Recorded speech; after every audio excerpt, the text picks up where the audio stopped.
출애굽기 25장. 주님께서 모세에게 말씀하셨다. 너는 이스라엘 자손에게 말하여 나에게 예물을 바치게 하여라. 누가 바치든지 마음에서 우러나와 나에게 바치는 예물이면 받아라. 그들에게서 받을 예물은 이러하니 곧 금과 은과 동과 청색실과 자주색실과 홍색실과 가는 모시실과 염소털과 붉게 물들인 순양 가죽과 돌고래 가죽과 아카시아 나무와 등잔용 기름과 예수용용 기름에 넣는 향품과 분향할 향에 넣는 향품과 에봇과 가슴바지에 박을 홍옥수와 그 밖의 보석들이다. 내가 그들 가운데 머물 수 있도록 그들에게 내가 머물 성소를 지으라고 하여라. 내가 너에게 보여주는 모양과 똑같은 모양으로 성막과 거기에서 쓸 모든 기구를 만들어라. 아카시아 나무로 길이가 2자반, 너비가 1자반, 높이가 1자반 나가는 궤를 만들어라.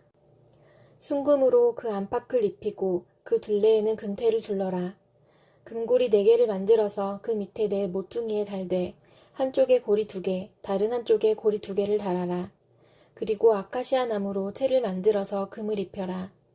그 채를 궤의 양쪽 고리에 끼워서 궤를 맬 수 있게 하고 그 채들을 궤의 고리에 그대로 두고 거기에서 빼내지 말아라. 내가 너에게 줄 증거판을 그 궤 속에 넣어두어라. 순금으로 길이가 2자반, 너비가 1자반인 속죄판을 만들어라. 금을 두들겨서 그룹 2개를 만들고 그것들을 속죄판의 양쪽 끝에 각각 자리 잡게 하여라. 그룹 하나는 이쪽 끝에, 또 다른 하나는 그 맞은쪽 끝에 자리 잡게 하되 속죄판과 그 양쪽에 있는 그룹이 한 덩이가 되도록 하여라. 그룹들은 날개를 위로 펴서 그 날개로 속죄판을 덮게 하고 그룹의 얼굴들은 속죄판 쪽으로 서로 마주보게 하여라. 너는 그 속죄판을 궤 위에 얹고 궤 안에는 내가 너에게 줄 증거판을 넣어두어라. 내가 거기에서 너를 만나겠다. 내가 속죄판 위, 곧 증거궤 위에 있는 2그룹 사이에서 이스라엘 자손에게 명할 모든 말을 너에게 일러주겠다. 아카시아 나무로 길이가 2자, 너비가 1자, 높이가 1자 반인 상을 만들어서 순금으로 입히고 둘레에는 금테를 둘러라. 그리고 손바닥 너비만한 턱을 만들어 상 둘레에 붙이고 그 턱의 둘레에도 금테를 둘러라. 금고리 4을 만들어서 이 고리를 상다리가 붙어있는 네 모퉁이에 각각 하나씩 붙여라. 그 고리들을 턱 곁에 달아서 상을 운반하는 데 쓰는 채를 끼워 넣을 수 있게 하여라. 그 채는 아카시아 나무로 만들고 거기에 금을 입혀서 그것으로 상을 운반하게 하여라. 상에 올려놓을 대접과 종지와 부어드리는 제물을 담을 병과 잔을 만들어라. 이것들은 순금으로 만들어야 한다. 그 상은 언약궤 앞에 놓고 상 위에는 나에게 바치는 거룩한 빵을 항상 놓아두도록 하여라. 순금을 두들겨서 등잔대를 만들어라. 등잔대의 밑받침과 줄기와 등잔과 꽃받침과 꽃을 하나로 이어놓아라. 등잔대의 줄기 양쪽에서 곁가지 6개가 나오게 하였는데 등잔대 한쪽에서 곁가지 3개, 또 다른 한쪽에서도 곁가지 3개를 나오게 하여라. 등잔대의 각 곁가지는 꽃받침과 꽃잎을 갖춘 간 복숭아꽃 모양 잔 3개를 연결하여 만들고 그 맞은쪽 곁가지도 꽃받침과 꽃잎을 갖춘 간 복숭아꽃 모양 잔 3개를 연결하여 만들어라.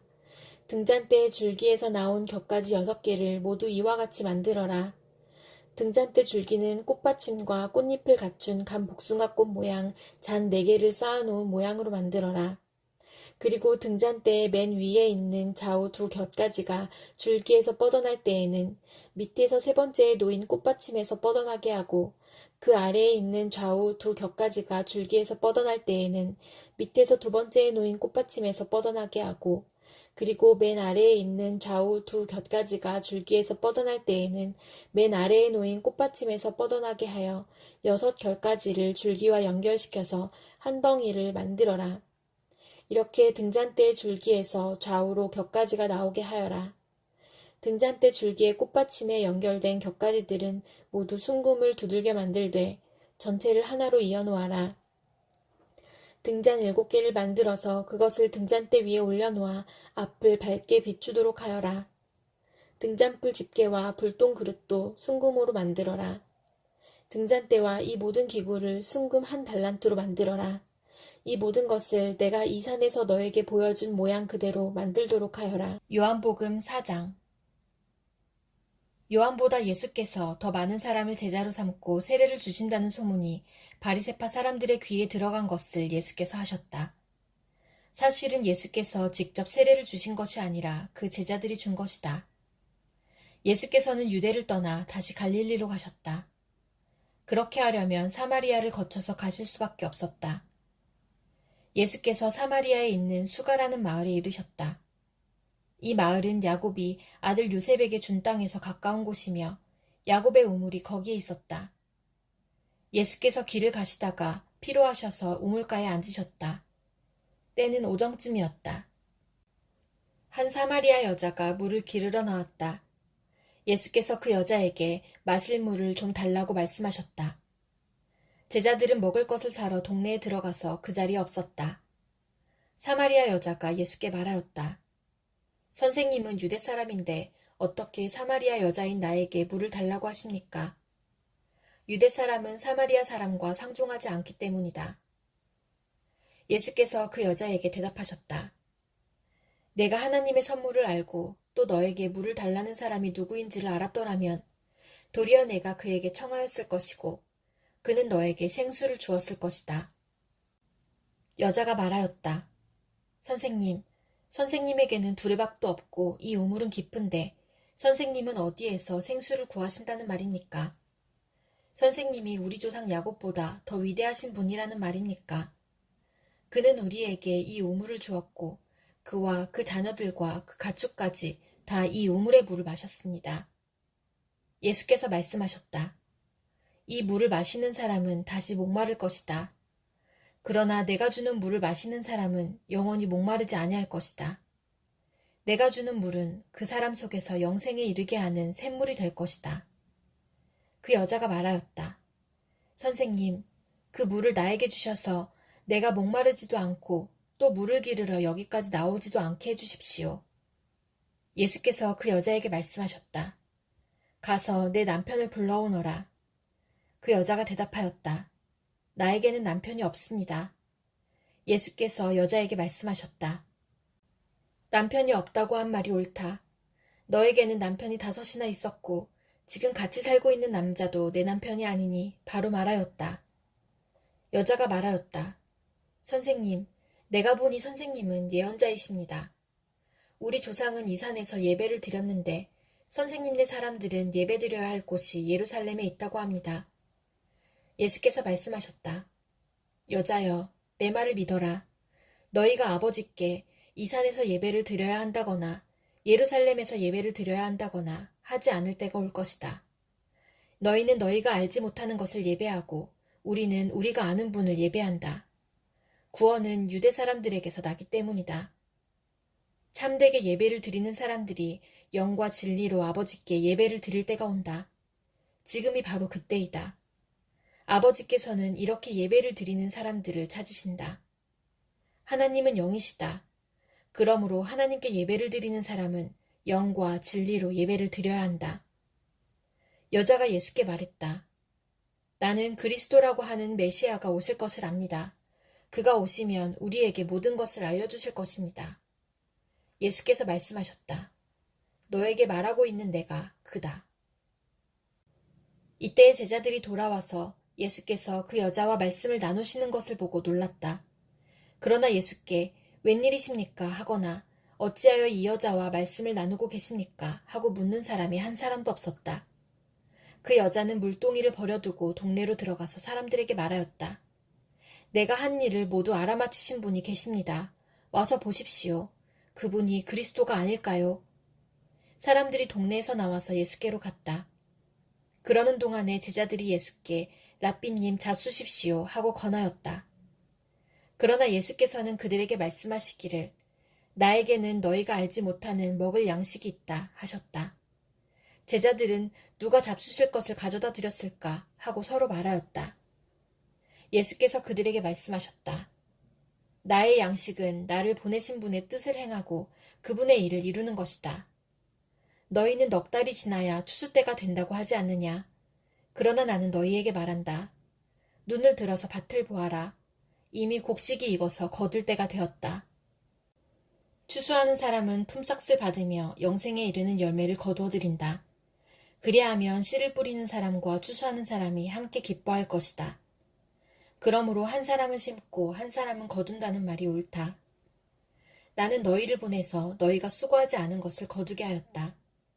수고는 남들이 하였는데 너희는 그들의 수고의 결실에 참여하게 된 것이다.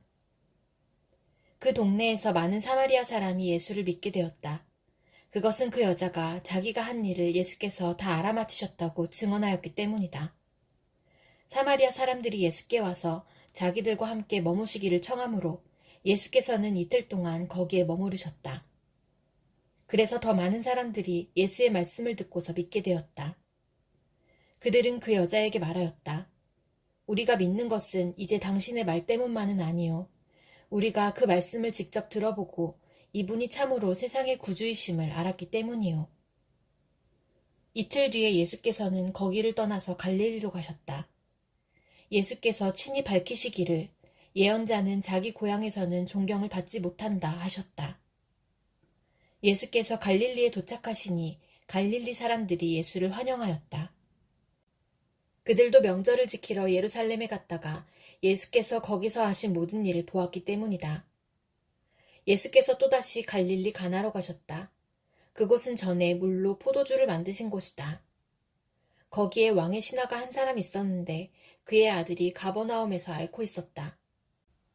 그 사람은 예수께서 유대에서 나와 갈릴리로 들어오셨다는 소문을 듣고 예수께 와서 제발 가버나움으로 내려오셔서 아들을 고쳐주십시오 하고 애원하였다. 아들이 거의 죽게 되었기 때문이다. 예수께서 그에게 말씀하셨다. 너희는 표징이나 기이한 일들을 보지 않고는 결코 믿으려고 하지 않는다. 그 신하가 예수께 간청하였다. 선생님, 내 아이가 죽기 전에 내려와 주십시오. 예수께서 말씀하셨다. 돌아가거라. 내 아들이 살 것이다. 그는 예수께서 자기에게 하신 말씀을 믿고 떠나갔다. 그가 내려가는 도중에 종들이 마중 나와 그 아이가 살았다고 보고하였다. 그가 종들에게 아이가 낫게 된 때를 물어보니 어제 오후 1시에 열기가 떨어졌습니다 하고 종들이 대답하였다. 아이의 아버지는 그때가 예수께서 그에게 내 아들이 살 것이다 하고 말씀하신 바로 그 시각인 것을 알았다. 그래서 그와 그의 온 집안이 함께 예수를 믿었다. 이것은 예수께서 유대에서 나와서 갈릴리로 돌아오신 뒤에 행하신 두 번째 표징이다. 잠언 1장. 이것은 다윗의 아들 이스라엘 왕 솔로몬의 잠언이다. 이 잠언은 지혜와 훈계를 알게 하며 명철의 말씀을 깨닫게 하며 정의와 공평과 정직을 지혜롭게 실행하도록 훈계를 받게 하며 어수룩한 사람을 슬기롭게 하여 주며 젊은이들에게 지식과 분별력을 갖게 하여 주는 것이니 지혜 있는 사람은 이 가르침을 듣고 학식을 더할 것이요 명철한 사람은 지혜를 더 얻게 될 것이다. 잠언과 비유와 지혜 있는 사람의 말과 그 심오한 뜻을 깨달아 알 수 있을 것이다. 주님을 경외하는 것이 지식의 근본이오늘 어리석은 사람은 지혜와 훈계를 멸시한다.